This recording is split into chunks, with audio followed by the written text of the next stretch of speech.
చేసేది పెద్ద చెప్పుకునే సినిమాలు కూడా కాదు. కానీ లక్షల్లో ఆదాయం.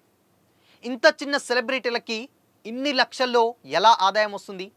చూస్తే చేతుల్లో పెద్ద పెద్ద ఫోన్లు, పెద్ద పెద్ద కార్‌లలో తిరగడం, బిఎండబ్ల్యూలు, బెంజులు. ఇవన్నీ కూడా ఇండస్ట్రీకి వచ్చి నిజంగా సంపాదించారా అనంటే ఇప్పుడు కాదనే వార్తలు వినిపిస్తున్నాయి. రీసెంట్‌గా బెట్టింగ్ యాప్స్ ప్రమోషన్స్ చేస్తున్నటువంటి సెలబ్రిటీల పైన కేసులు నమోదయ్యాయి.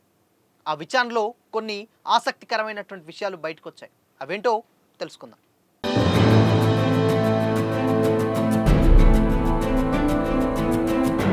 నమస్తే, welcome to Disha TV. Recent టైంలో సోషల్ మీడియాలో కానీ ఎక్కడ కానీ ఒక ఇష్యూ పెద్ద ఎత్తున వైరల్గా మారింది. అదే బెట్టింగ్ యాప్స్ ప్రమోషన్ చేస్తున్నటువంటి ఇన్ఫ్లుయెన్సర్సు, యాంకర్సు, సెలబ్రిటీలు ఎవరైనా కానీ, ఆర్టిస్టులు కానీ వాళ్ళందరి మీద కూడా కేసులు అయితే నమోదు చేయడం జరిగింది. అయితే ఇక్కడ చాలామంది గమనించింది, గతంలో బిగ్ బాస్కి వెళ్ళిన వాళ్ళు కావచ్చు, లేదంటే సోషల్ మీడియాలో ఫాలోవర్స్ ఉన్న వాళ్ళు కావచ్చు, లేదంటే చిన్న చితక సినిమా చేసిన వాళ్ళు కూడా కావచ్చు. వీళ్ళకి చూస్తే అంటే వీళ్ళ బ్యాక్గ్రౌండ్ చూస్తే ఎలాంటి పెద్ద సినిమాలు కూడా చేయరు. కానీ కట్ చేస్తే పెద్ద పెద్ద కార్లలో తిరుగుతారు, పెద్ద పెద్ద ఫోన్లు ఉంటాయి, ఇల్లులు ఇవన్నీ కొనుక్కుంటారు. సో నిజంగానే మరి ఇండస్ట్రీకి వచ్చి ఇంత సంపాదిస్తున్నారంటే రీసెంట్ టైంలో తెలిసినటువంటి విషయాలే ఇప్పుడు ఆశ్చర్యకంగా మారాయి. వీళ్ళందరూ కూడా బెట్టింగ్ యాప్స్ ప్రమోషన్స్ చేయడం వల్ల దాదాపు 30 లక్షలకు పాటు ఒక నెలకు 30 లక్షలు ఆదాయం సంపాదిస్తున్నట్లుగా నిన్న విచారణలో అయితే తెలవడం జరిగింది. అయితే ఇప్పుడు ఒక్కొక్క యాప్కి ఎంత, మరి ఏంటి అనేది కూడా ఇప్పుడు తెలుసుకునే ప్రయత్నం చేద్దాం. అసలు ఎప్పుడైనా కానీ అంటే బేసిక్గా ఇప్పుడున్నటువంటి సోషల్ మీడియా యుగంలో మనకున్నటువంటి ఫాలోవర్స్ని బట్టే ఇప్పుడు మన మార్కెట్ ఎంత అనేది కూడా చర్చ నడుస్తుంది. 1 మిలియన్ ఫాలోవర్లు ఉంటే ఒక 1 మినిట్ వీడియో చేస్తే దానికి దగ్గర 90,000 నుంచి వెళ్ళి ₹1,00,000 వరకు బెట్టింగ్ యాప్స్ నిర్వాహకులు వీళ్ళకి డబ్బులు ఇస్తున్నారట. అయితే ఈ డబ్బులు ఓన్లీ ₹1,00,000 కాదు, ఒక్కసారికే కాదు. నెలలో ఒక 30 వీడియోలు చేస్తే 30 లక్షల చొప్పున, దాదాపు నెలకు 30 లక్షల చొప్పున ఓన్లీ ఈ బెట్టింగ్ యాప్స్ ప్రమోషన్ చేయడం వల్లనే వీళ్ళకి వస్తున్నాయి. ఎందుకు అంటే వీళ్ళకి ఒక 1 మిలియన్ ఫాలోవర్స్ ఉన్నారు. అంటే 10 లక్షల ఫాలోవర్లు అట్లీస్ట్ ఒక 50 నుంచి వెళ్ళి 100 మంది అవి యాప్స్ ఆడినా కానీ వీళ్ళకి ఇచ్చినటువంటి డబ్బులు అక్కడ వాళ్ళకి పూడి వాళ్ళు ఇంకెక్కువగా వాళ్లకు లాభం వస్తాయి బెట్టింగ్ యాప్స్ వాళ్ళకి. అందుకోసమనే 30 లక్షల వరకు కూడా ఇస్తున్నారట.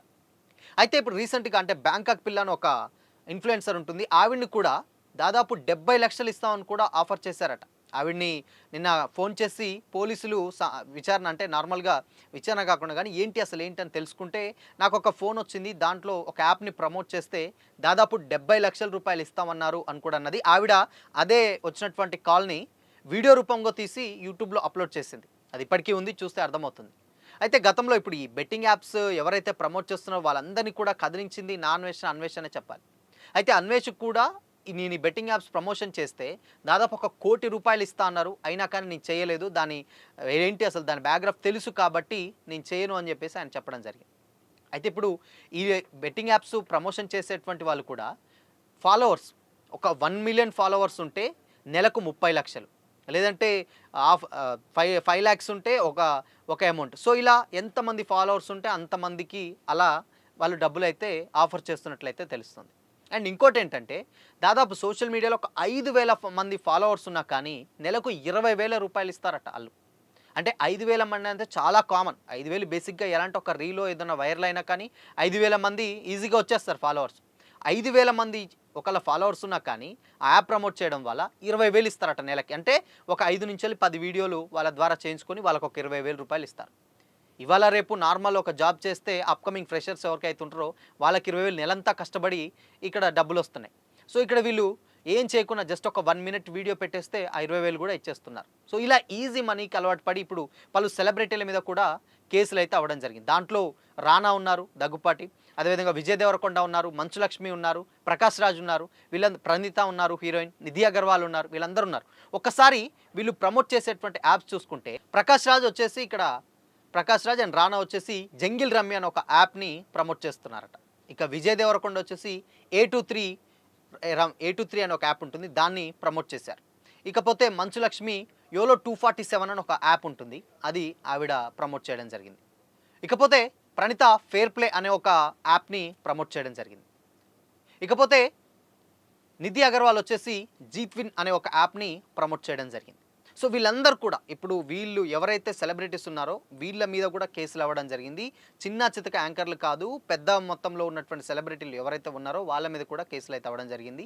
సో ఈ యాప్స్ ఇప్పుడు మనం ఇందాక చెప్పుకున్నటువంటి యాప్స్ ప్రమోట్ చేయడం వల్ల వాళ్ళ మీద కేసులు అయితే అవ్వడం జరిగిందనమాట. సో దీంట్లో ఇంకా చాలామంది ఉన్నారు.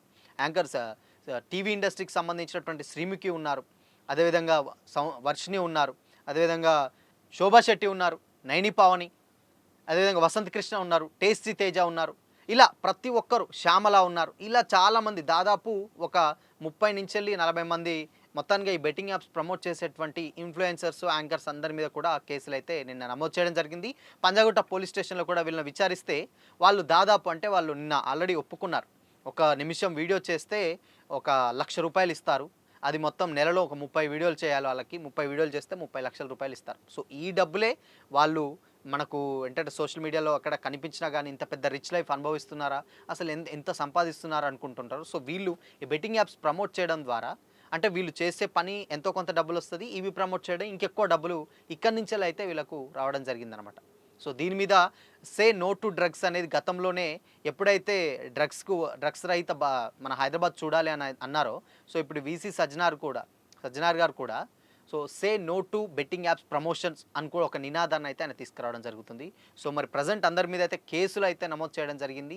మరి ఎంతవరకు ఇది వెళ్తుంది, మరి ఇంకా వేరే ఎవరైనా ప్రమోట్ చేశారా, ప్రమోట్ చేస్తే వాళ్ళు వాళ్ళ అకౌంట్స్ నుంచి డిలీట్ చేసినవి కూడా ఉంటాయి. బట్ అవి అయినా కానీ సోషల్ మీడియా యుగం కాబట్టి ఎక్కడో అక్కడ అయితే సేవ్గానే ఉన్నాయి. సో కాబట్టి వాళ్ళందరినీ కూడా ఇంకా చేసి కేసులు అయితే బుక్ చేసే అవకాశాలు అయితే చాలా గట్టిగా కనిపిస్తూ ఉన్నాయి.